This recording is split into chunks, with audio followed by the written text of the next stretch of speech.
Back here on Earth, though, Akiko, I know you've been watching what's playing out here in this ongoing discussion around tech companies, and Jack Dorsey kind of doubling down here on his take in defense of why they did, in fact, remove President Donald Trump's account. Yeah, I mean, yes and no. I think it's been interesting to see the response from Facebook versus Twitter. As you know, this is a conversation that's been playing out for some time in terms of just what role these tech companies should be playing as content regulators. Mark Zuckerberg in the past has, sort of talked about the government stepping in, that we don't necessarily want to be the arbiters of truth here. Jack Dorsey, I should say, confusing these two here.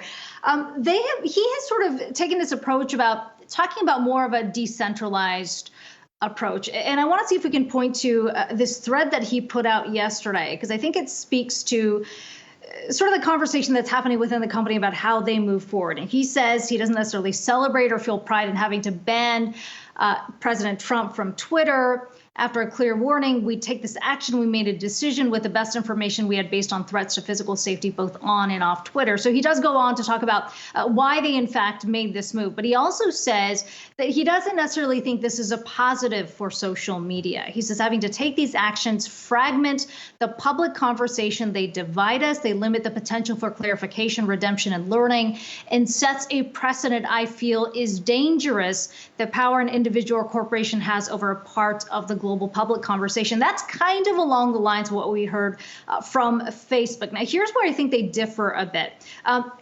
Dorsey goes on to talk about how he wants to see sort of this decentralized approach, much like he has seen with Bitcoin. He says the reason I have so much passion for Bitcoin is largely because of the model. It demonstrates a foundational internet technology that's not controlled or influenced by any single individual or entity. And Zach, this is something that he has floated before with this project Blue Sky, where he talks about more of a decentralized approach to social media, where it's not necessarily about the algorithms that elevate the kind of speech that some would argue led to the incitement of the riots last week. Yeah, and I'd be curious to get your take, too, on maybe the way that he's calling attention to some other tech platforms as well, because obviously Twitter was the first to make the move to ban his account. We saw others follow right after that, but kind of maybe raising how it's different than maybe what Twitter did in that discussion. Obviously, it put out a blog post, maybe a bit more than we've seen other companies in terms of defending their moves here. But I mean, what do you make of that? Maybe highlighting Snapchat. I don't know how much President Trump was doing on Snapchat. I don't know how much he was doing on Pinterest, but these are places that have banned him. So what do you make of maybe different tech platforms and the way that their defense might be different? Yeah, the skeptics, I think, will point to the fact that this is all happening after the fact, that you can hear the explanation, whether it's from Facebook or Twitter. But the reality is that those like President Trump and his followers have really made up a significant part of the traffic, at least here in the U.S.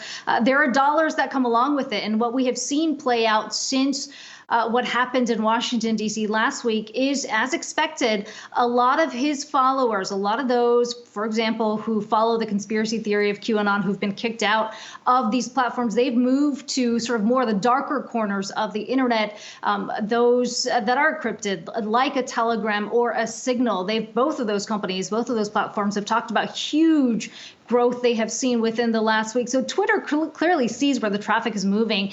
They'd like to keep the conversation going on the platform, but it does really speak to just how challenging it is for these CEOs to really say, look, on the one hand, we want this to be this public town square that Mark Zuckerberg, for example, have talked about, but at the same time, we don't want to lead to hate speech. And that's a really tough line to toe, because you are, in fact, having to regulate the kind of content that does appear on the platform. And at this point, they're saying, look, if it is incitement of violence, we're simply not going to stand for it.